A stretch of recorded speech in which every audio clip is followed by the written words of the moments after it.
Reels দেখতে দেখতে তো অনেক সময় নষ্ট করলা, তো আজকের একটা রিল দেখে একটা থিওরেম শিখে নাও এবং আগামী 9 দিন 9টা উপপাদ্য শিখে বৃত্ত চ্যাপ্টারটা আমার সাথে কমপ্লিট করে ফেলো। বাই দ্য ওয়ে, আজকে কিন্তু ডে 2, সো ডে 1 এর ভিডিওটা কিন্তু এর ঠিক আগের রিলটাই, সো আমার পেজে গিয়ে তুমি দেখতে পারবা সেটা। আর বৃত্ত চ্যাপ্টারে কিন্তু একটার সাথে একটা উপপাদ্য কানেক্টেড, সো আগে একটা অবশ্যই দেখবা, এরপরে আজকেরটা দেখো। সো উপপাদ্য 19 আমাদের বলছে যে একটা বৃত্ত বা আমরা যেটা সার্কেল ড্র করি, এই সার্কেলের দুইটা সমান জ্যা বা ইকুয়াল কর্ড, ঠিক আছে, সমান জ্যা, তাহলে আমরা দুইটা জ্যা এঁকে ফেলি। ধরো এটা একটা জ্যা আছে আমাদের কাছে এবং এটা আরেকটা জ্যা আছে, এবং এই জ্যা দুইটা পরস্পর যদি সমান হয় তাহলে আমাদের দেখাইতে বলছে যে এরা কেন্দ্র থেকে সমদূরবর্তী বা ইকুইডিস্টেন্ট ফ্রম দ্য সেন্টার। মানে দুইটা জ্যা বা কর্ড যদি সমান হয় তাহলে বৃত্তের কেন্দ্র থেকে এদের যে ডিস্টেন্সটা ওটা ইকুয়াল। তো চলো এটা প্রুফ করি। ফার্স্ট অফ অল, দূরত্ব রিলেটেড না এটা, কেন্দ্র থেকে দূরত্ব সমান, তার মানে এটা কি রিলেটেড? বাহু রিলেটেড। ঠিক আছে, তার মানে আমাদের কি লাগবে প্রমাণ করতে? ত্রিভুজ লাগবে। এটা কিন্তু গত লেকচারে বলছি, না দেখলে করে ফেলো।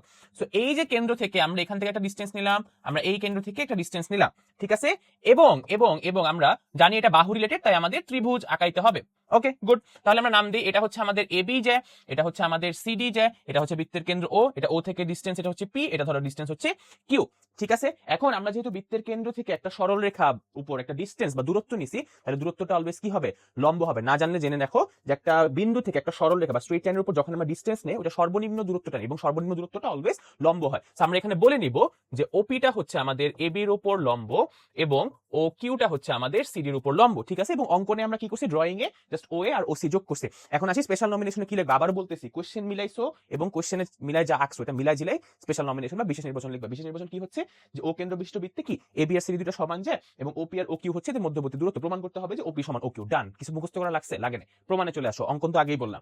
প্রমাণে আমাদের কাজ কি? এই ধরনের প্রমাণের কাজ হচ্ছে ত্রিভুজ নেওয়া এবং ত্রিভুজগুলা সর্বসম বা কনগ্রুয়েন্ট প্রুফ করা। এই ত্রিভুজের মধ্যে কি কি সমান দেখো। প্রথমে এই ও বাহু আর ওসি বাহুটা সমান কেন? কারণ তার বৃত্তের কি রেডিয়াস বা ব্যাসার্ধ, রাইট? তাহলে এই দুটো বাহু সমান আমরা বলতে পারতেছি। এরপর একটা জিনিস আসো, যেহেতু এই বাহুগুলো এগুলোর উপর লম্ব, আমরা গত উপপাদ্য বা থিওরেম 17 আমরা শিখছি যে বৃত্তের কেন্দ্র থেকে যদি আমরা কর্ড বা জ্যার উপর লম্ব আঁকি, তাহলে ওই লম্বটা যেটা কি করে সমদ্বিখণ্ডিত করে, রাইট? এখন খেয়াল করো, আমরা যেহেতু কোশ্চেনে বলা আছে এই কর্ডগুলো সমান, এবি আর সিডি যেহেতু পরস্পর সমান, that means half of AB will also be equal to half of CD. AB যদি সিডি সমান হয় অর্ধেকগুলো পরস্পর সমান হবে। এখন এই এবি এর অর্ধেক কি এপি না? তাহলে এই হাফ অফ এবি মানে কি এপি না? আর সিডি এর অর্ধেক কি সিকিউ না? তাহলে হাফ অফ সিডি মানে কি সিকিউ না? তাহলে এপি সমান সিকিউ, মানে এই বাহুটা সমান, তাই না? তাই না? এবং এগুলো যেহেতু লম্ব, তার মানে এই অ্যাঙ্গেলটা আর এই অ্যাঙ্গেলটা দুটোই 90 ডিগ্রি, তার মানে angle OPA is equal to angle OQC, তাই না? তার মানে দুইটা সাইড সমান, যে এই ও আর ওসি সমান, আবার এই এপি আর সিকিউ সমান, আবার অ্যাঙ্গেল সমান। তাহলে এটা কি বাহু কোণ বাহু বা সাইড অ্যাঙ্গেল সাইড থিওরেম। তার মানে এই ত্রিভুজ দুইটা সর্বসম। ত্রিভুজ দুইটা যদি সর্বসম হয় তার মানে এদের এই বাহুটা সমান। তার মানে ওপি সমান ওকিউ, আর ওপি আর ওকিউ কিন্তু কেন্দ্র থেকে জ্যাগুলা দূরত্ব। এরকম কন্টেন্ট ডেইলি পেতে চাইলে পেজটা ফলো করে দাও। এবং আমার কিন্তু এসএসসি 27 জন্য একটা স্পেশাল কোর্স আছে, কোর্সের লিংক আমি কমেন্ট সেকশনে দিয়ে দেবো। আল্লাহ হাফেজ, নেক্সট ক্লাসে দেখা হচ্ছে।